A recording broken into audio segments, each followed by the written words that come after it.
दोस्तों, आज की खबर सुनकर के आप हैरान हो जाएंगे कि मिडिल ईस्ट में चल रहा तनाव इतना ज्यादा बढ़ चुका है कि करीब 37 यानी कि 37 भारतीय झंडा लगे हुए जहाज फारस की खाड़ी और ओमान की खाड़ी में फंसे हुए हैं। इसीलिए भारत ने कल तत्काल ईरान के दूतावास में जाकर के न सिर्फ एक बैठक की बल्कि खमेनी की मौत पर शोक व्यक्त किया है। इसी के साथ रूस, ईरान, अमेरिका, इजरायल के साथ भी बातचीत चल रही है ताकि बैलेंस अंतर्राष्ट्रीय कूटनीति साधी जा सके और भारत इसमें काफी हद तक सफल भी नजर आ रहा है, क्योंकि ईरान से हुई बैठक में तो ये क्लियर हो गया कि वो सभी जहाज इस रूट से पास हो सकते हैं जिन पर भारतीय झंडा होगा। एंड अनदर साइड रूस ने प्रॉमिस कर दिया है कि भारत को जब जब तेल की जरूरत पड़ेगी हम तेल सप्लाई करते रहेंगे और रूस भारत को तेल सप्लाई करेगा, लेकिन अमेरिका टांग नहीं अड़ाएगा। ये बात भी कंफर्म हो चुकी है बिकॉज अमेरिका ने कंफर्म कर दिया है कि हम भारत के लिए 30 दिनों का विंडो ओपन कर रहे हैं और इन 30 दिनों में भारत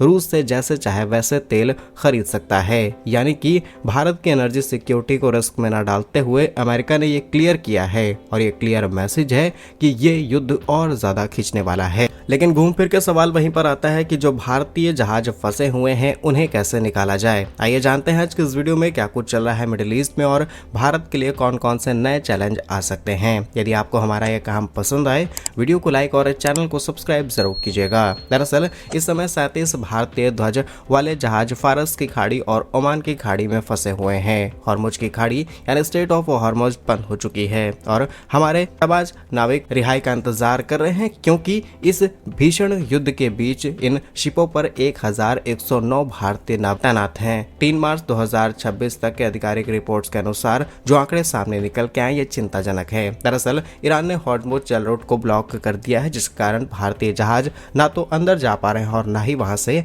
बाहर पा रहे हैं। इन जहाजों पर 1109 नाविक के पास राशन पानी लिमिटेड है और वो कितने दिनों तक यहाँ पर सस्टेन करेंगे ये भी अपने आप में बड़ा सवाल है, क्योंकि अमेरिका और इजराइल लगातार ईरान के कोस्टल ठिकानों पर हमला कर रहे हैं। ये जहाज क्रॉस फायर की चपेट में आने से बड़े रिस्क में आ सकते हैं, इसीलिए इन्हें फिलहाल वहीं पर रोका जा सका है। यह संकट केवल फंसने तक सीमित नहीं बल्कि अब तक 3 भारतीय नाविकों को अपनी जान भी गंवानी पड़ी है। 1 मार्च को एक मिसाइल के हमले के बाद बिहार के कैप्टन आशीष कुमार और राजस्थान के दिलीप सिंह शहीद हो गए। ये नाविक उन जहाजों पर थे जो कि विदेशी झंडे तले चल रहे थे, लेकिन उनकी पहचान भारतीय थी। अन्य और कई नाविक तो घायल हो चुके हैं, लेकिन उन्हें ट्रीटमेंट के लिए तट पर नहीं पहुंचने दिया जा रहा है। फिलहाल भारत सरकार हाथ पर हाथ धरे बैठी नहीं रह सकती, इसीलिए दिल्ली के अंदर बैठकों का दौर जारी है। सिक्योरिटी लेवल 3 बैठक की गई, जिसमें भारतीय जहाजों के लिए सबसे ऊंचे स्तर के अलर्ट जारी कर दिया गया है। पहले जहाजों की लोकेशन हर 6 घंटे में ली जाती थी, लेकिन अब हर घंटे में रिपोर्टिंग अनिवार्य कर दी गई है।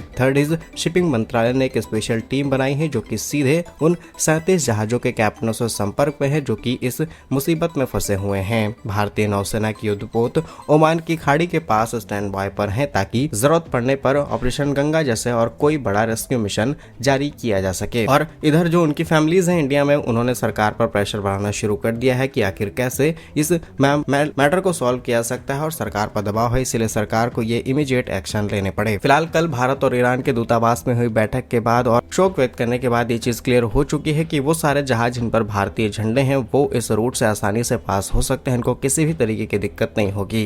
यानी कि इस ऑयल सप्लाई चेन में भारत को तो कोई दिक्कत नहीं होने वाली है, बट ये पूरा एक रेड जोन और कहें बफर जोन बन चुका है, यानी कि यहाँ से शिप आने जाने में भी रिस्क है। अभी ईरान ने तो परमिशन दे दी है यहाँ से आने की, भारतीय जहाजों को नहीं रोका जाएगा, लेकिन सवाल यही है कि इधर से उधर अंधाधुंध मिसाइलें दागी जा रही हैं। कोई मिसाइल किस जहाज को चपेट में ले ले कोई भरोसा नहीं है, इसलिए रिस्क जोन है और ओवरऑल सप्लाई चेन डिस्टर्ब होगी किसी भी कीमत पर। बाकी आप क्या सोचते हैं कमेंट्स में जरूर बताइएगा। भारत की डिप्लोमेसी काम करेगी नहीं, अपनी राय जरूर लिखिए।